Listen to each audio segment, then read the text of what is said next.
Welcome, everyone, to this episode of Enlightened Masculinity, where everything is allowed, nothing is forbidden, nothing is taboo, all is encouraged. We're talking about masculinity, but by definition, that means we're talking about femininity too, because you can't have left without right, you can't have up without down, you can't have masculine without feminine. So we're really talking about the whole here. We're just giving a perspective because we're two guys, two yoga teachers, four eyeballs, two inner eyes, that we are giving you our perspectives and our opinions from our experience, from our teachers, from training with our teachers, and some of the innovations that we're including in our life. We got lots of them. We're really high-achieving men that we just don't stop. There is no stop in us. I just don't even know what quit is. I got no quit in me. On whatever it is that I do, there ain't no quit here. You ain't going to see me quit ever. And so I am Yogi Chris, PhD, got a doctorate in engineering, and decided I'm going to be a full-time yoga teacher. And this is what I do. Travel the world, travel the country, teaching yoga. I've got lots of online programs. You can find me everywhere in the description. There's ways to find me, send me a message. I'm joined by my friend and colleague, Akash Inti Katakam, yoga teacher and senior bio-research analyst from Montclair, New Jersey. I'm joining you from Florida. And we're here with Akash, and I want to hand it over to him, give any intro. What are we talking about today, Akash, and how are you doing, brother? Yes, Yogi Chris, thank you as always for the eloquent introduction, and super excited to be here today. A couple things came to me yesterday between the No Fucks Given podcast with Arash, some check-ins with Vince, as well as personal research that I've been doing and questions and such that people have brought to me today. Or over the past couple of days. I actually just finished a photo shoot yesterday, so starting my modeling career as well. It's been a crazy year of doing probably at least 7 or 8 new different things, but really taking it to the top. So that was really, really exciting. Before we continue, Yogi Chris, my dad, as I mentioned, had a question that he asked me privately on Instagram. And that was it worth getting your PhD? Yeah, the short answer is yes. The longer answer is I didn't need it for what I'm doing. But, I look back, there's always this tendency for like an existential question of like, what if I had gone a different way? And where would I be right now if I had chose differently 10 years ago, or this or that? I would not be a yoga teacher if it wasn't for the flexibility that graduate school afforded me. I was earning enough that I could live like comfortably as a student, I guess. I mean, I'm not even going to tell you what I was making, but they paid for my graduate school. And so with the flexibility that came with that, I was really able to dive into my consciousness through the yoga practices, and which will naturally like really stir up a lot of dirt from your subconscious. And my schedule kept shifting, and so long story short, my ability to dive deep into even the practices of pickup artistry, but definitely my practices of yoga, was afforded because of the nature of being a graduate student, professional researcher. I was getting paid to research, and then it was just expected that I take classes also. And so that goes back even further, like that. My ability to do yoga came from my ability to wrestle. And so wrestling actually led me to yoga. Now, sometimes I think in hindsight, what if I started doing yoga when I was 18? I wonder where I'd be right now. It's like, well, wrestling is what got me to that point. Wrestling is what got me in school. It got me doing engineering. I only went to college so I could wrestle. That was it. Like if I could have done wrestling on that level without going to college, for sure, would have done it. And the only opportunities for that were doing Olympic style. And I didn't want to do Olympic style. I wanted to win in the country. I wanted to be a national champion. And it sounds, without going into the details of wrestling, so I had to go to college to wrestle. And so I chose subjects that I was good at, and I just kind of kept going with that. And I thought I had found a purpose in PhD because I was like just dabbling with yoga. I had definitely done tons of psychedelic drugs, had experienced like things like that. And I was dabbling with yoga, but I really hadn't found the connection. Like, I hadn't found a psychedelic experience in my yoga practice yet. I found a lot of relief from the pressures in my body, from anxiety, from just all sorts of contractions in my energy and my mind. Like, I just found expansion, which was relieving. And so I kept doing it. But I thought PhD was what I wanted to do. I was going an environmental engineering sciences. It was a kind of what you call environmental economics. I was like, measuring variables in nature and giving dollar values to it, things like that. That's a really simplified version of it, but basically to inform policy. So I was going to go to government and tell them, hey, this is what the value of nature is. This is what you should tax people, this or that. So it's going to be a very top-down kind of approach to it. And when I got into yoga, I was like, this is going to work perfectly. Like, I'm going to be the perfect list out yogi professor. I was on track to be the successor of my advisor, who is one of the foremost names in my discipline in the world. And so I was on track to live a comfortable life the rest of my life, monetarily, There were still problems. One was I was around beautiful women all the time. I'm on a college campus that had 50,000 undergraduates and, big in sororities, big in Greek life, big in sports. There's just lots of beautiful people at the University of Florida. And I didn't know how to talk to any of them. I was like, shit, like, I'm so great in my yoga practice. I'm so smart. I'm publishing papers and in a field that isn't my field. I had 7 years of higher education in industrial engineering, which is totally unrelated. Like, aside from the mathematics, it's just totally unrelated. And I was succeeding in it, but I didn't know how to talk to people. And so I got into the really dating, and then I got into the pickup artist stuff. And I found that there was so much freedom and independence of choice, like becoming an independent man, not relying on other people to, let's say, make social connections, not relying on other people for approval. And when I started going into that, I really became disillusioned with the academic system because of how much you as a man depended on other people for your approval. You depended on them for your funds. You depended on them for applause. Without those applause, you can't be a professor. Like, you got to get the applause. And so I found that it was starting to compete. My independence as a masculine figure, as a man, was at odds with the university system, which is very socialist. And I'm not here to talk about the pros and cons of that, but it was just at odds. If you want to be a strong, independent man, it's going to be difficult to climb your way through a socialist organization, and unless you hide it. And I didn't want to do that. But I found my yoga very much related with that. Yoga was very much an emphasis on independence. Independence as a being. Do not seek approval from anything outside of yourself. And so I started going down that road, and it was a big existential conundrum. For like 6 months, I was just like, I didn't have hair, but I was like ripping my hair out. Like, what am I going to do here? Like, I'm on track to be a professor. Like, I'm going to graduate. I'm going to have, college loan investments to pay back. Like, am I going to really be a yoga teacher? Like, come on. I had people that were telling me, don't do that. Like, you have a PhD, or you're going to get a PhD. And I didn't even know if I wanted to finish my PhD. Like, it took me 5 years to get a PhD. I should have been able to finish it in 3. If I had stayed on the first 6 to 8 months, like the work ethic I had in those first 6 to 8 months, if I'd kept that up, it would have been 3 years, no problem.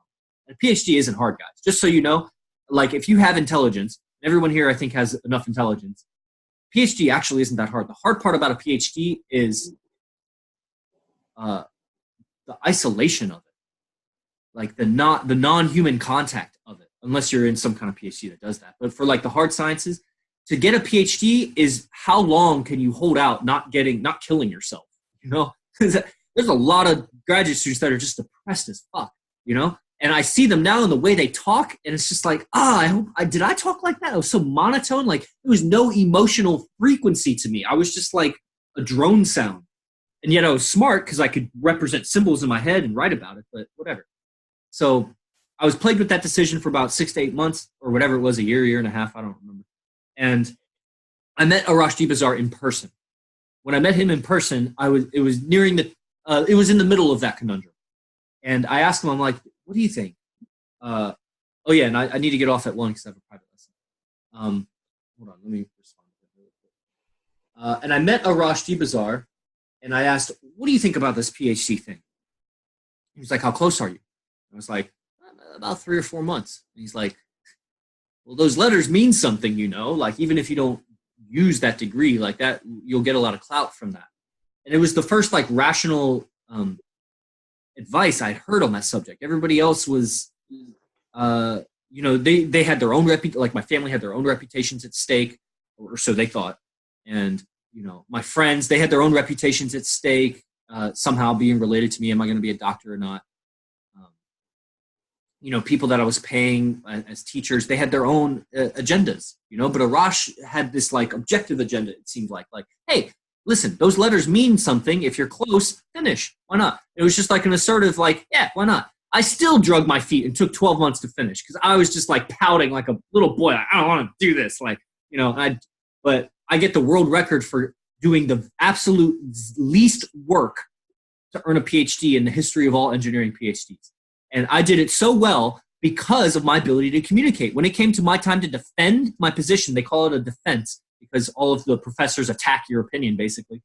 And because I knew how to talk and deflect, and because of my training especially with Vince on that level, I submitted them. There was no chance.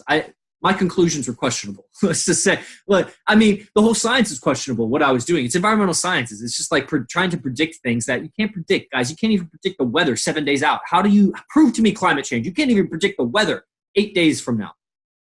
I'm here to tell you guys that climate change is a foe. It's a foe. It's just because I was discouraged from publishing certain things because it went against what the story was. And that's when I became really disillusioned. I'm like, this isn't science. This is just political science is what this is in the name of environmental science. Anyway, but I have a PhD now, guys. My name is Yogi Chris PhD. That's not going away in 10 years, 20 years, 30 years, 40 years, 50 years. To the day I die, I'm a PhD. And not like Martin Luther King PhD who plagiarized his PhD, and everyone knows it. Just do a little research. Even the university knows it. Plagiarized 40% of his doctorate. But they had already given him a national holiday. So when they discovered that he just copied someone else's PhD, they didn't take it away. But mine is real. I actually earned it. And it's never going away. So was it worth I think it's very respectable. Oh, thank you. Thank you. Dr. Chris, you worked hard. And I respect you at both levels. I respect you at all the hard work you've done to get your PhD. And I also respect you at all the hard work you've done to become an amazing yogi. They're both disciplines, and I think it earns a tremendous amount of respect, and it's well worth it. Especially, it's a good rule in life to complete what you start. And this is a masculinity thing. I think it's a good characteristic, an evolved characteristic of men, is that we actually do what we say we're going to do and have integrity. And I want to just acknowledge the integrity. That's what a man does. He says he's going to do something, and then he completes what he says he's going to do. And so I agree. It's very respectable. I want to, because we're doing a split screen on Instagram, nobody on Instagram can hear you talking, Joe. They'll just hear me and Akash talking. But I really appreciate you saying that. And you stimulated a thought in me is the benefits of having a PhD, Akash, are going to continue to accrue over my life. And so is it worth it now? Is a little bit harder to measure. Over the next 10 years, I will continue to benefit from the PhD, but I don't have to pay any more. I don't have to pay any more time. I don't have to go to school any longer. I keep getting benefits, and now I've already paid all of my dues. And so I think in the long run, absolutely, it's going to be worth it. But in hindsight, if I could go back, no, I wouldn't have done it. Which is a weird thing to say because I met my girlfriend and I got into yoga. But I was offered $60,000, $70,000 a year jobs traveling the country for an industrial engineering firm. And I turned it down. And going back in hindsight, I probably would have taken it and just gotten into yoga. And who knows where I would have ended up. But that's what I have to say about that. Is that helpful for you?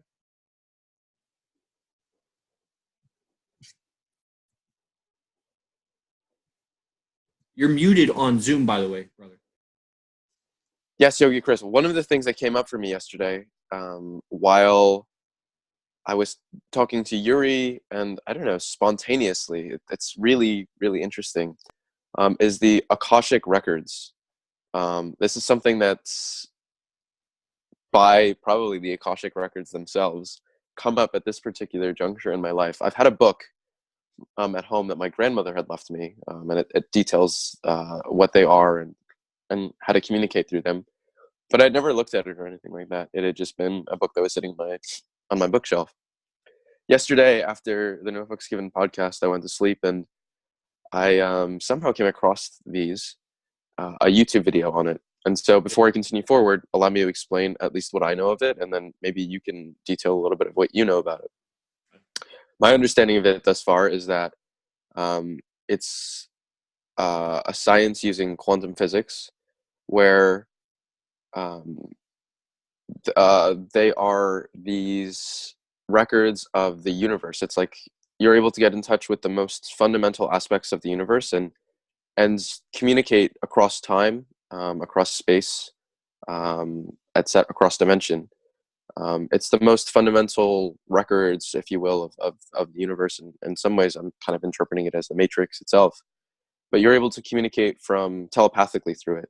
You're able to communicate across time through it, and so on and so forth. So Nikola Tesla, kind of from the video that I was watching, was one of the people who kind of got a better understanding of this, and that's where the whole dialogue or quote that he has around the universe is all about energy, frequency, and vibration, very much aligns with that particular field of thought. I recommend everyone to take a quick look at this. I'm not the best at explaining it right now because I've just been introduced to it nonetheless. One of the things that I've been interested in is communicating telepathically, actually, and understanding from Arash's teachings how to apply those teachings in terms of telepathic communication. I think getting closer to this understanding as I've tapped into this field. But Yogi Chris, my question to you is, do you know anything about the Akashic records? If you do, would you speak a little bit about them and your experience with them?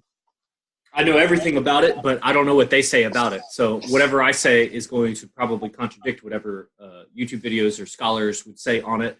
And I would also say Arash Dibazar's teaching is that all communication is telepathy. Specifically, what you're talking about is silent communication, which is called telepathy, or silent telepathy. But the idea of I have an idea in my head and I transmit it through the ether and it goes into your head and you hear my idea is communication.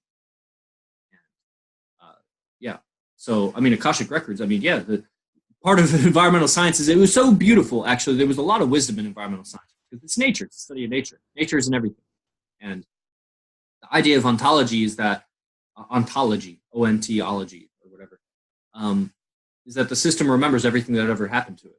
There is no restoring to a prior date. It's not like a computer where you just go back. Even there's residue. Like whatever happens to the computer, there's residue in the imprints and the circuits and whatever. The system remembers everything that ever happened to it. The universe remembers everything that ever happened to it. There is no forgetting what happened. You might have amnesia, but the system remembers. The chemistry in the system changed when that event happened. You know, when you were in shock or a hormone release or something, and there's a cascade of things that happen, and there's always going to be the effect of that. And with very subtle perception, I mean, we're talking subtle. I mean, you have 70 trillion cells inside your body. Each one of those cells has trillions of molecules. That's trillions times a trillions of atoms inside of you. That's a really big computer. That's a super computer. That if one atom flipped like that, that means something, like in genetics.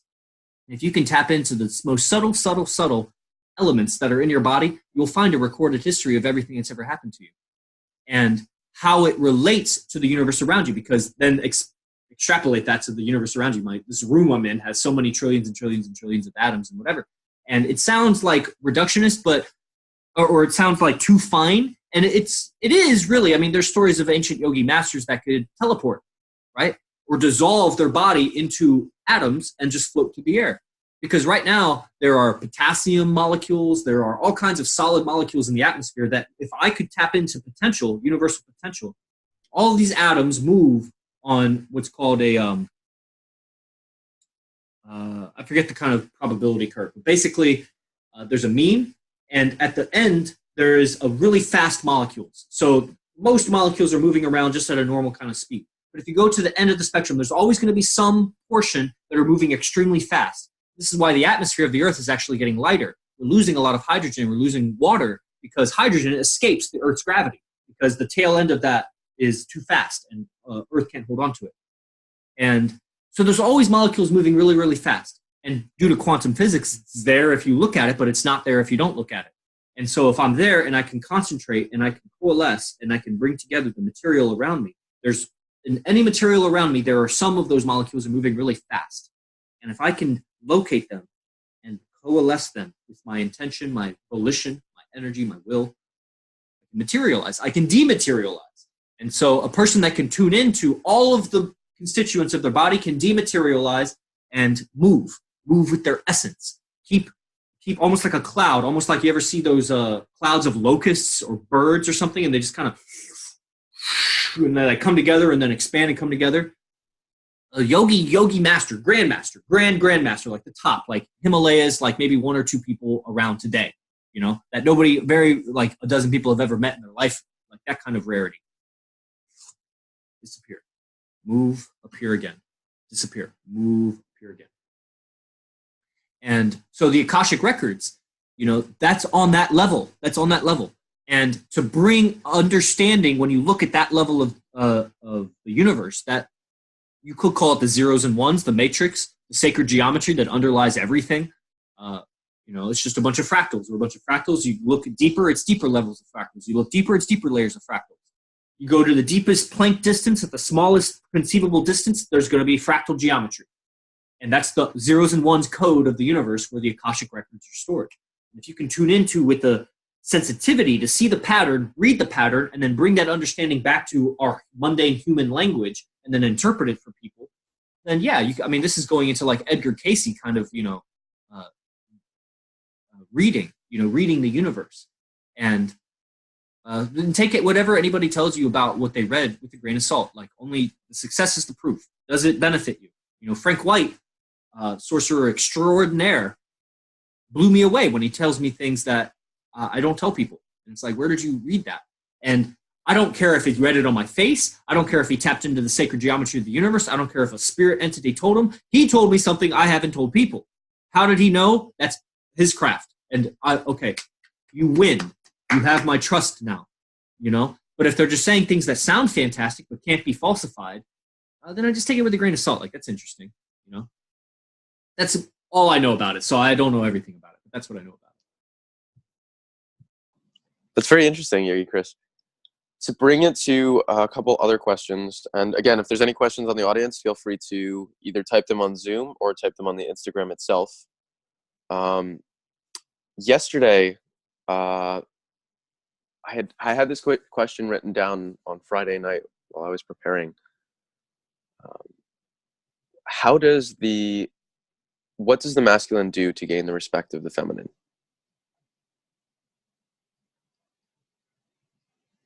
Well, that's fascinating.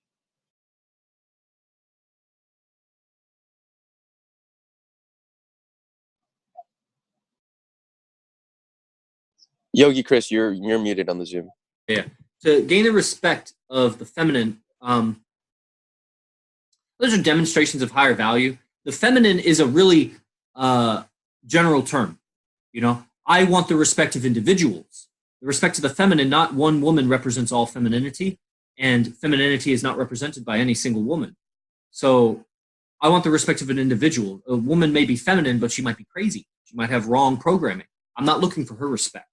A long time ago, I've heard many definitions, but my teacher, Arash Dibazar, said that respect is acknowledging something for what it is. It's when you respect something. So I respect the woman for what she is, how she behaves. It's amazing. I just signed up a person for my silent flute program. Yesterday, we almost got in an argument. It was a really bad sale. I had another silent flute client there. I was like, hey, what's your experience? And she told her experience. And then the first one started like, there's tension, argument. I wasn't in the right headspace. We almost like kind of argued, and then we left, and I was agitated for like 2 hours because I was like, damn it, like it was perfect for her. It was a perfect program. But then at some point I realized, and I said this on the Sangha last night, the talk I gave with Yuri, that the frustration was growth. This is growth. I'm growing right now. And when I interpreted the frustration as growth, the energy dissipated. And I felt good. I laughed it off a little bit. And I thought to myself immediately, it wasn't even, I don't know where this thought came from. Call it the Akashic records or whatever. The thought, the telepathy, the whatever came into my head that now she's going to sign up. She's going to sign up. She just signed up this morning. And with her energy completely changed. She came to the interaction just like so receptive and open, and started talking about how women are crazy and they're hormonal. And she works with women, and she really dislikes it. She wishes there were more guys around. And it just starts talking about the complications, the difficulties of not having control over your mind, not having control over your emotions, especially more so as a woman. So having the respect. Okay, so the question I see, Joe Nicasio, business coach extraordinaire, he types, is respect automatic or earned? No, it's not automatic. And respect is, it takes the eyes to see it. To recognize something for what it is, there's a level of intelligence and a perceptiveness, and then certain qualities should be demonstrated if you want them to respect that. You're going to be respected anyway. No matter what, you're going to be respected for something. But it just might not be the thing that you want to be respected for. So you might be respected for being a funny guy, but you're like, what do you mean funny guy? Like a comedian? Like, what do you mean funny guy? Like, you might be respected as being very sensitive, but you're trying to be macho. And it's like, well, fuck, I don't want to be respected for my sensitivity. I want to be respected for my macho-ness or whatever. But then you come across harsh when you try to be macho, and then you get respected for, you're just really blunt, and you're kind of rude. And they're respecting you in that way. What if you were trying to be rude? Then you would feel like, oh, they see me for what I am. So, what does the masculine need to do for the feminine to respect? If I was going to say me as an individual, as a man, what do I as a man need to do for a female to respect what I want her to respect? Is demonstrate these qualities in a way that generates attraction in her.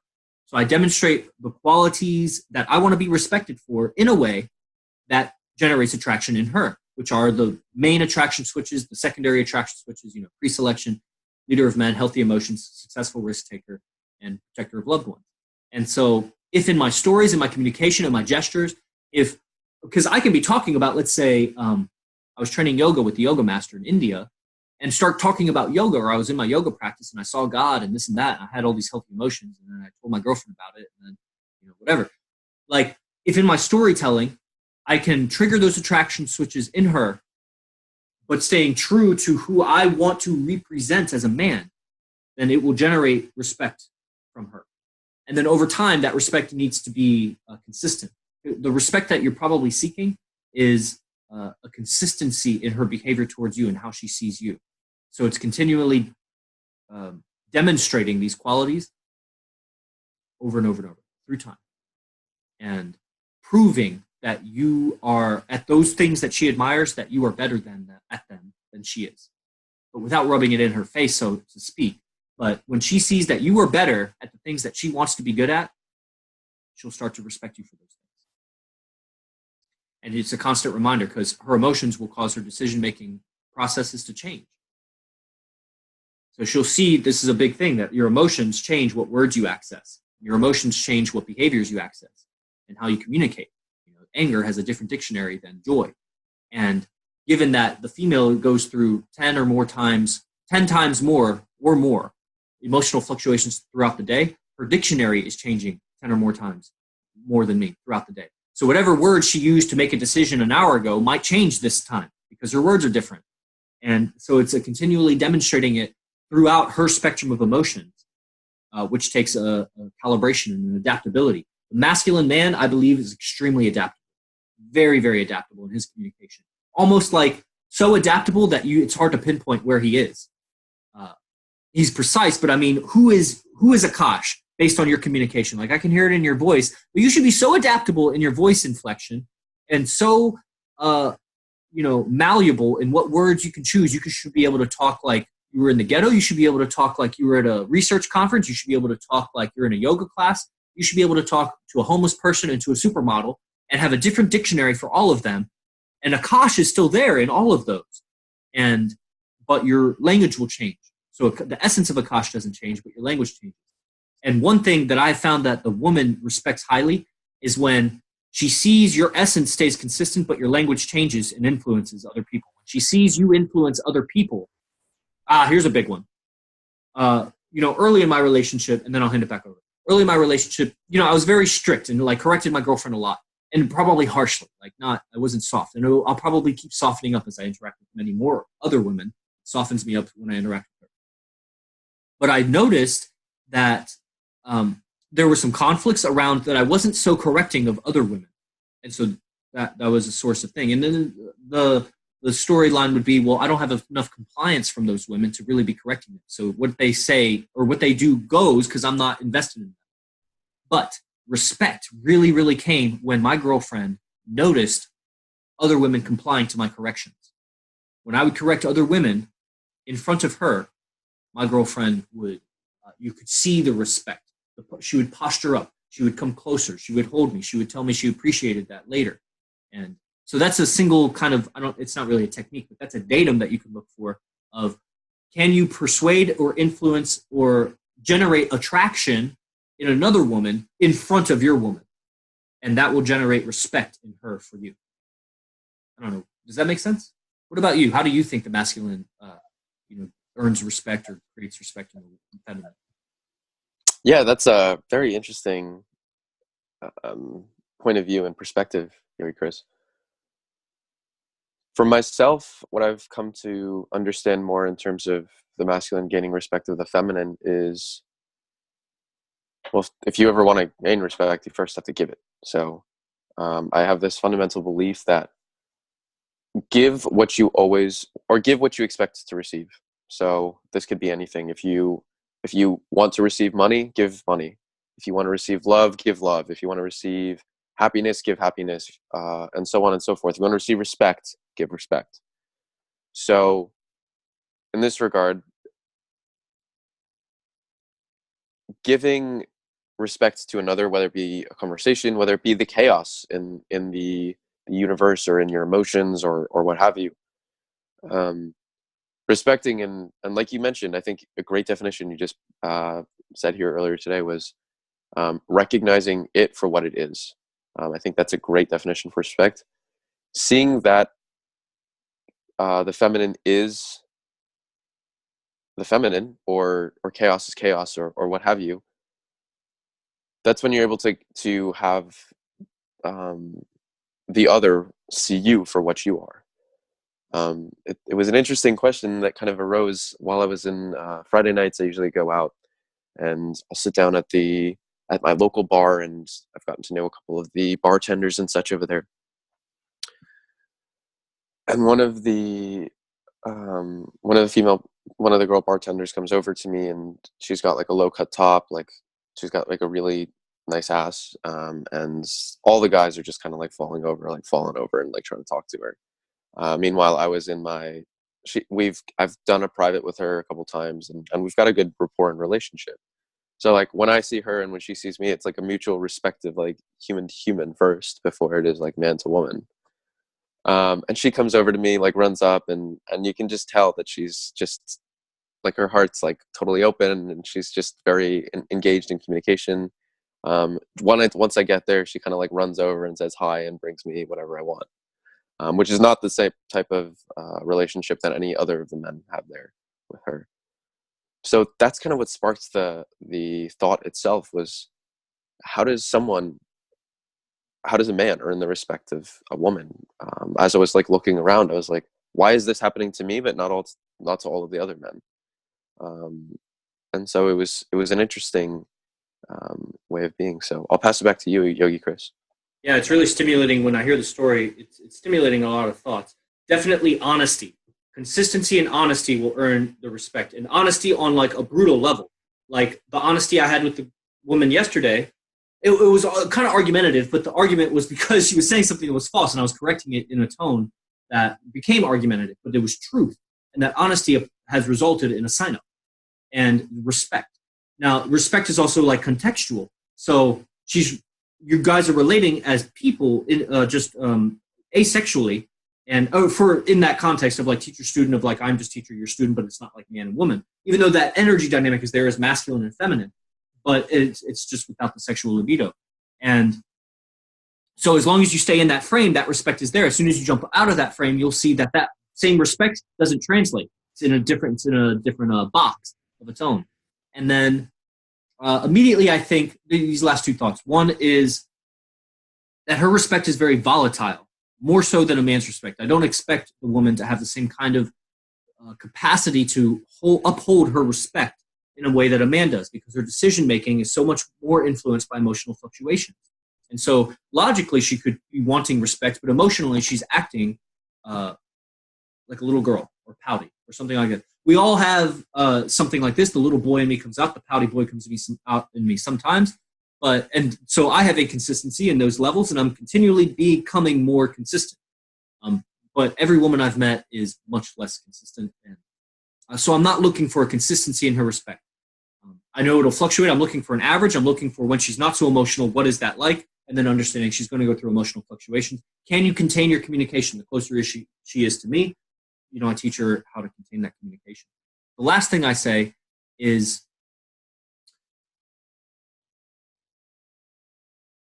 well, I actually kind of lost it. So respect,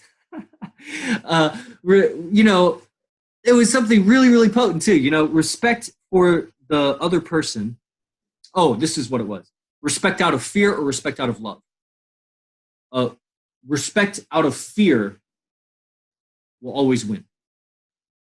This is my opinion. Because love is a feeling that, and let me explain here for a second. Just what do I mean by fear of loss? Fear of loss. Because there's enough people, there's fear of like coercion, of like hurting you or whatever. That's not really respect. I mean, that is a respect, like respect my force, but it's not the respect that we're looking for. If I want respect, I want to be so valuable to the person that they respect me, because if they don't, they lose me. But if they respect my love for them, then they should be afraid that they'll lose the love. They're losing something. If they don't fear the loss, then their respect goes out the window at their whim. So there needs to be something so valuable in their eyes that if it's taken away, that they are afraid of if it's taken away. They will not be as well off if it's taken away. And that earns their respect. When they see it, they got to see it. It's like Joe said, there are some people in a comment, he said, there are some people that you just can't earn their respect. Unless they're like totally like checked out, like psycho, which is really minority. It's more of a minority than we think. Everybody, it's just they got to get it. Like we said in the Sangha yesterday with Yuri, it doesn't matter how respectful you are. It matters that they get that you're being respectful. If they don't get that you're being respectful, you could be respectful until you die, the day you die. If they never got it, then they just don't get it. And then your communication was off. And then you'll die thinking, well, I was respectful and they just never got me. On the other side, it's, you could be disrespectful, but they get, oh, he just likes me so much, or he respects me so much. You decide, which one would you rather have? I'd rather have the second one. I'd rather them get that I'm respectful than me trying so hard to be respectful. And, so that's kind of what I would say about that. This is useful for me, talking these things out. I don't talk about some of these things, so it's like connecting dots. No, I love this. And one of my personal viewpoints is that when we talk to others, when you talk externally, there's a talk that's also going on internally. This is the law of balance, right? Or if you go one way, you need to go in the opposite direction in the other way in order to because we stay at equilibrium. So everything that we say when we're talking outwards is actually a conversation that we're having when we're like to ourselves. I really do believe everything that we see around us is different parts of our mind.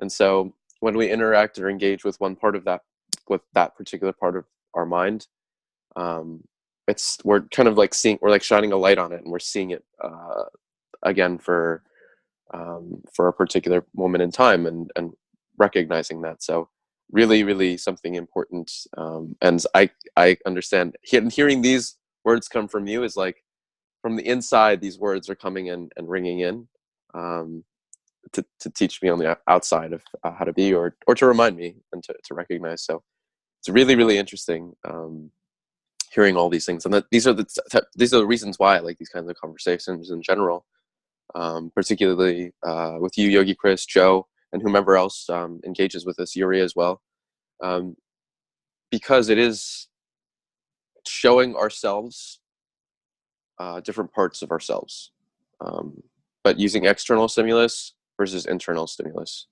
I think at times we'll need something from the outside to impact us, to reconfigure our inside. And there's other times where our inside, we use that to reconfigure the outside. There's certain times where we need communication one way or another way to really impact and change behavior in a way that our will is aligned with. So completely feel you on that regard. We are getting towards the tail end of the hour right now, so I say maybe we take the next 5 or 10 minutes. If you guys have any questions, feel free to send them over. If not, Yogi Chris, I think we start moving towards the closing pieces. So I'll turn it back over to you at this point. Oh yeah. I don't see any questions. I see Joe makes great comment of someone else's respect or lack of respect doesn't define me. Of course, external validation feels good, but it doesn't define me as a man. Of course, and yeah. So let's see. If I had any closing words, I was going to wrap this up. If somebody made it to the end of this podcast recording and I had some closing words for them, say communication must become part of your practice. If you don't have a practice yet, first understand that what you're doing, living, is a practice. You're practicing living. What you do every day, you're practicing. However you wake up, you're practicing that way of waking up every day. However you go to sleep, you're practicing that way of going to sleep. Whatever you read, you're practicing that subject. If you play video games, you're practicing that video. You're practicing things. I practice yoga. I practice talking. I practice so much, which is basically everything, right? Because Akash is just talking about internal talk. Almost always there's something being said on the inside, even when you don't think there is. If there's a feeling, you're saying something. And if you're not saying something and you're not feeling anything, you're in a really blissful place. How about you go out and interact with the world and share your bliss with people? As soon as you start doing that, watch as some turbulence comes up inside. So it's just latent, what they call it. It's just like mud that's settled to the bottom, but it's still dirty water. Look upon talking as part of your practice.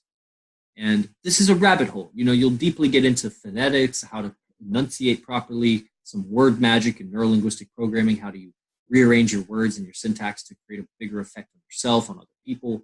These are things that we teach, Join the Silent Flute if you're interested in some of this kind of content. Join our private Facebook group called Rising Suns, where Akash gives some private content, and we'll do some monthly lectures there also for donation.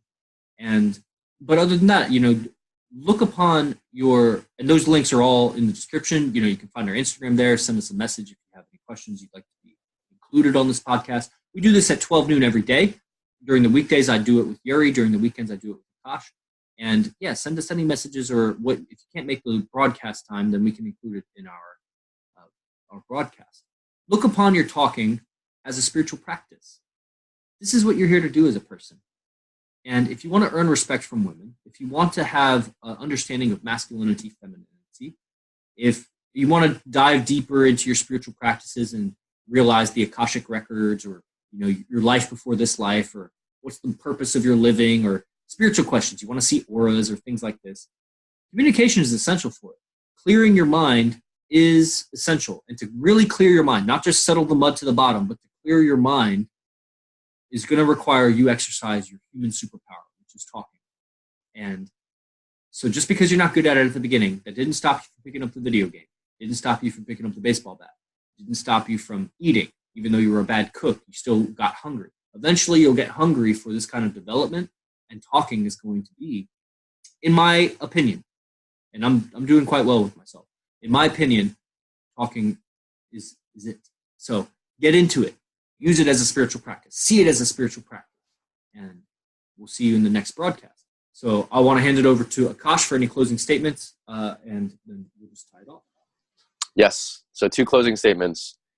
One, I know a lot of our conversation today was very mental and kind of in the mind. And that's something that it's very easy to get stuck in our thoughts and in our mind. One thing I encourage all of you guys on the Instagram and on Zoom today to do is get into your body and feel a little bit more. So that could be within your heart, and really just feel emotions and notice them, for one.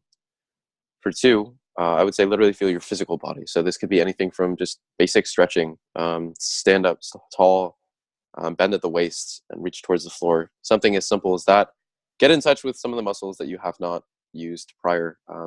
Yogi, Chris, and I can definitely show you how to do that if you come out with us with some questions in that regard. The last thing I want to leave you guys on is one of the universal truths that I've learned from yoga class. This truth is fear and pain are life's greatest teachers.